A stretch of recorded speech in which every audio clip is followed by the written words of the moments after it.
Assalamualaikum warahmatullahi wabarakatuh. Halo semuanya, nama saya Tio Jonepen, mahasiswa ST Al-Furqon Prabu Muli, Prodi Pendidikan Agama Islam dengan NIM 2022-5009. Baiklah, di sini kita akan membahas tentang kalimat efektif. Apa itu kalimat efektif? Kalimat efektif adalah kalimat yang dapat menyampaikan pesan dengan jelas, tepat, dan mudah dipahami oleh pembaca atau pendengar. Kalimat efektif memiliki struktur yang logis dan menggunakan bahasa yang sesuai dengan konteks komunikasi. Berikut ciri-ciri kalimat efektif. Yang pertama, kesepadanan struktur. Kedua, kehematan kata. Tiga, kesejajaran bentuk. Empat, ketepatan makna. Lima, kejelasan gagasan. 6. Kepaduan gagasan. 7. Ketepatan ejaan dan struktur.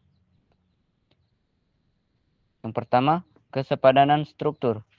Kalimat efektif harus memiliki kesepadanan antara unsur subjek dan predikat. Artinya, kalimat harus mengandung gagasan utama yang jelas dan tidak menimbulkan kerancuan. Kedua, kehematan kata.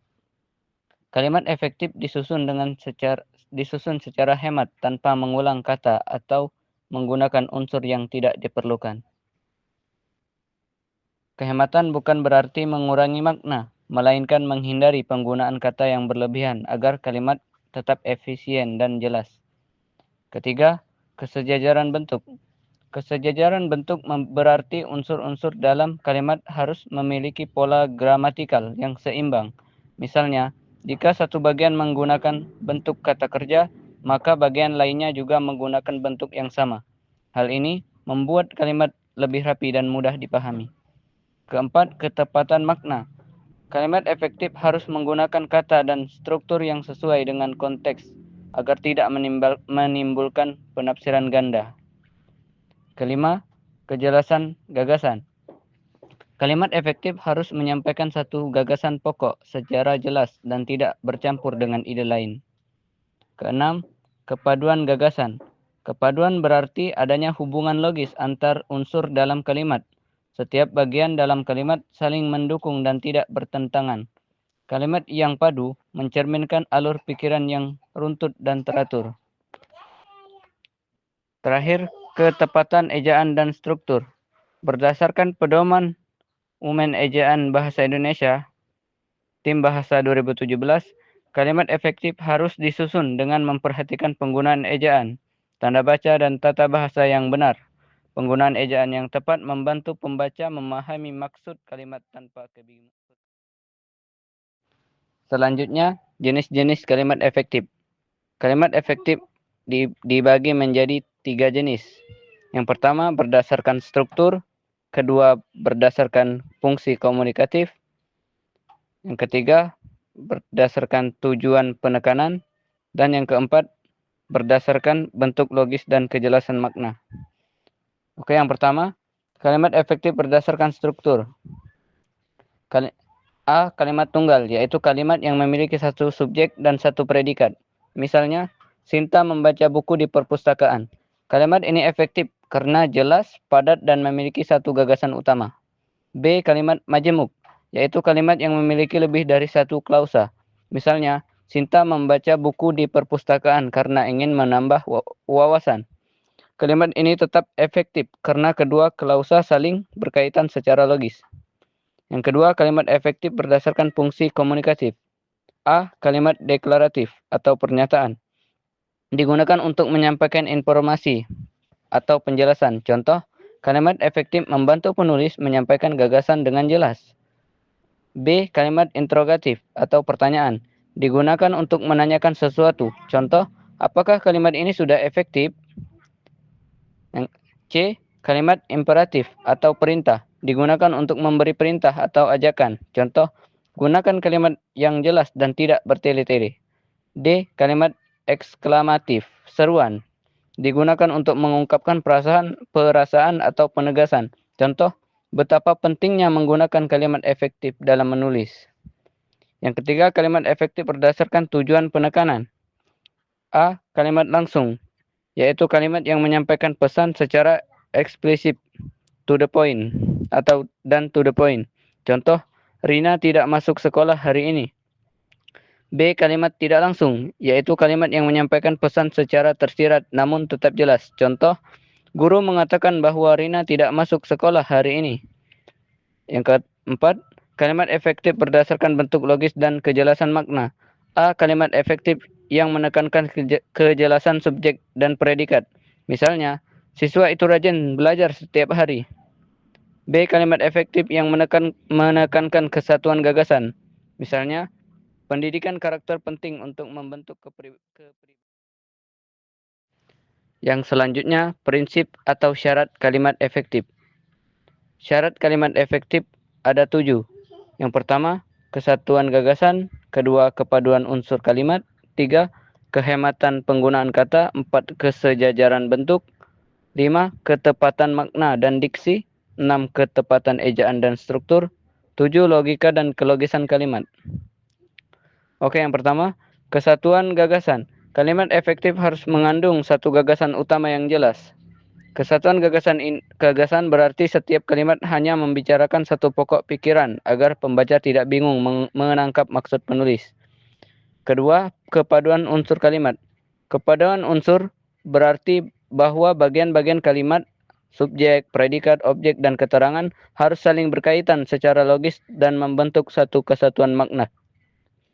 Ketiga, kehematan penggunaan kata.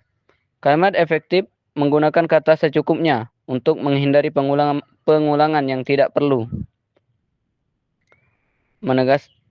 Kadarisman 2010 menegaskan bahwa kalimat yang boros kata cenderung membuat pembaca kehilangan fokus. 4, kesejajaran bentuk. Prinsip kesejajaran berarti bentuk gramatikal dalam kalimat harus konsisten. Jika satu bagian menggunakan bentuk kata kerja, maka bagian lain yang sejenis juga harus menggunakan kata kerja. 5, ketepatan makna dan diksi. Pemilihan kata atau diksi yang tepat menentukan keberhasilan komunikasi. Kata yang tidak sesuai konteks dapat menimbulkan kesalahpahaman.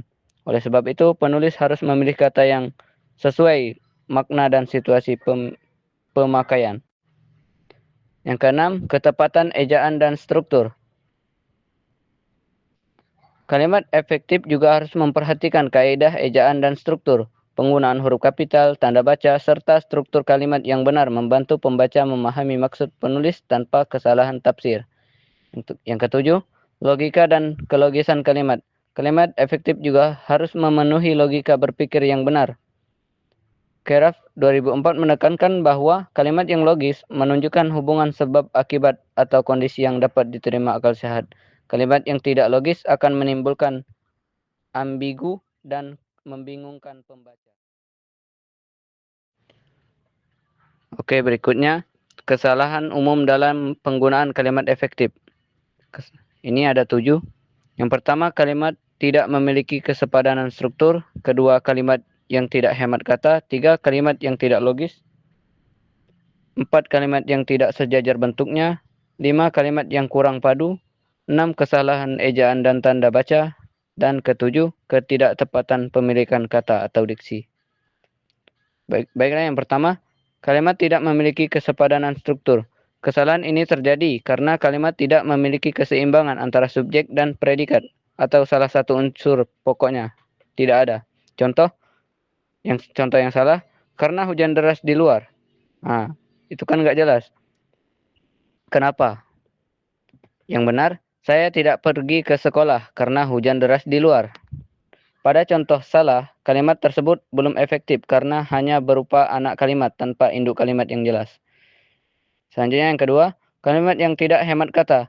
Kalimat menjadi tidak efektif jika mengandung pengulangan atau kata yang tidak perlu. Contoh yang salah, naik ke atas tangga itu sangat tinggi.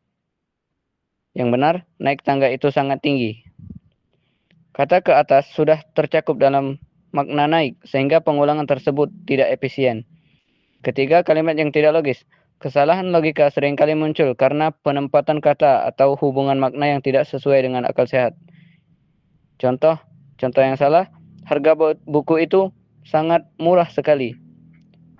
Harga buku itu sangat murah. Kata sangat dan sekali memiliki fungsi yang sama sehingga tidak boleh digunakan bersamaan. 4. Kalimat yang tidak sejajar bentuknya. Ketidaksejajaran bentuk membuat kalimat terasa janggal dan sulit dipahami. Contoh yang salah, siswa yang rajin belajar dan mereka yang malas harus diberi motivasi.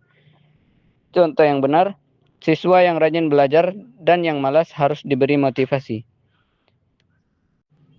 Selanjutnya yang kelima, kalimat yang kurang padu. Kepaduan kalimat rusak jika terdapat unsur yang tidak berhubungan dengan gagasan utama. Contoh yang salah, ia pergi ke pasar yang sangat ramai setiap pagi, membeli sayur dan kemudian dia sekolah. Yang benar, ia pergi ke pasar untuk membeli sayur, lalu berangkat ke sekolah. 6. Kesalahan ejaan dan tanda baca. Menurut tim pengembang bahasa, dalam PUBI, kesalahan ejaan dan tanda baca dapat menyebabkan perubahan makna dan mengurangi kejelasan kalimat. Contoh yang salah, saya ingin membeli buku dan penggaris. Yang benar, saya ingin membeli buku, pensil, dan penggaris. Tanda baca yang salah dapat menimbulkan makna berbeda dan membuat kalimat tidak efektif. Yang terakhir, ketidaktepatan pemilihan kata atau diksi. Pemilihan kata yang tidak sesuai konteks dapat membuat kalimat tidak efektif. Contoh yang salah, dia sangat benci sekali dengan sayur. Yang benar, dia sangat benci sayur. Penggunaan dua kata dengan makna yang sama, yaitu sangat dan sekali, membuat kalimat menjadi tidak efisien. Baiklah, kita lanjutkan ke penerapan kalimat efektif dalam berbagai konteks. Ini ada 5. Yang pertama, dalam bahasa ilmiah dan akademik. Kedua, dalam bahasa iklan atau promosi. 3, dalam bahasa jurnalistik. Keempat, dalam surat dinas atau bahasa resmi. Dan yang kelima, dalam bahasa sehari-hari. Baiklah, kita bahas yang pertama. Dalam bahasa ilmiah dan akademik. Dalam karya ilmiah seperti makalah, skripsi, atau laporan penelitian, kalimat efektif berfungsi untuk menyampaikan informasi secara objektif, logis, dan sistematis. Kalimat yang terlalu panjang, berulang, dan tidak jelas dapat menimbulkan salah tafsir.